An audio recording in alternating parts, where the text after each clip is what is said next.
आरब ने MBA की पढ़ाई खत्म की थी और छुट्टियों में अपने गांव लौट आया। पिता हंसते हुए। अब तो पढ़ाई खत्म हो गई बेटा। कोई बड़ी कंपनी नौकरी पकड़ ले, जिंदगी आराम से गुजरेगी, हमारी भी और तेरी भी। आरब की आंखों में चमक। आरब ने कहा, नौकरी पापा, अब जमाना बदल गया है। मैं अपना बिजनेस करूंगा, खुद का बिजनेस खोलूंगा और उसे बढ़ाऊंगा।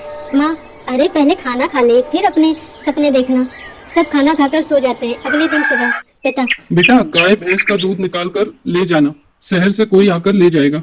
आरब दूध के बर्तन लेकर इंतजार करता है, लेकिन कोई दूध लेने नहीं आता। आरब, पापा ये दूध तो खराब हो जाएगा, इतनी मेहनत सब बेकार गई, कोई दूध लेने ही नहीं आया।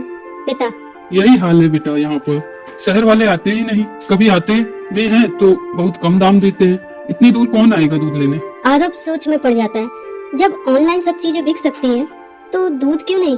कुछ दिनों बाद आरब अपने दोस्त समीर से मिलता है। समीर, कहाँ है भाई, बड़े दिनों बाद मिला, बोल क्या चल रहा है आजकल। आरब, यार खजाना मिल गया, सोच रहा हूँ कि गांव से ताजा दूध सीधे शहर में सप्लाई करूँ। मोबाइल ऐप बनाते हैं और उस ऐप का नाम होगा फ्रेश मिल्क ऑनलाइन, क्या बोलता है, साथ में करते हैं बिजनेस। समीर उत्साहित हो जाता है, आइडिया तो शानदार है बे, वेबसाइट और ऐप मैं बना दूंगा, चलते हैं। कुछ हफ्तों में ऐप बन जाता है और ऑर्डर आने भी शुरू हो जाते हैं। पहली कस्टमर, वाह, अब मुझे दूध वाले का इंतजार नहीं करना पड़ेगा, बस फोन से ऑर्डर कर दिया और ताजा दूध घर पहुंच गया।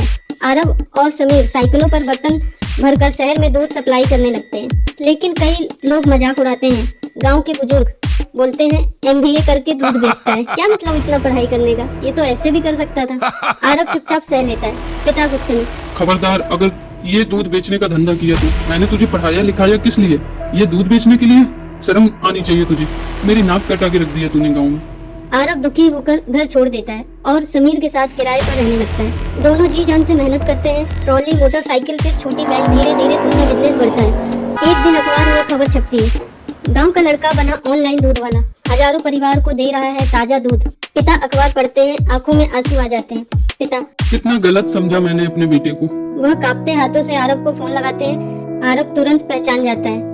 पापा। कुछ ही देर बाद आरब घर पहुंचता है। पिता उसे गले से लगा लेते हैं। पिता, मैंने तुझे गलत समझा बेटा, तूने साबित कर दिया कि मेहनत और नए सोच से कोई भी काम छोटा नहीं होता। आज मुझे तुझ पर गर्व है। पापा, ये सब तो आपकी ही सीख की वजह से संभव हो पाया है। धीरे धीरे फ्रेश मिल्क ऑनलाइन पूरे जिले में फैल जाता है और आरब अपने गांव को पहचान दिलाता है। किसी भी काम को छोटा मत समझो, मेहनत, ईमानदारी और नई सोच से वही काम बड़ी मेहनत पहचान बना सकता है। Yes. Thanks for watching. Please one like and subscribe.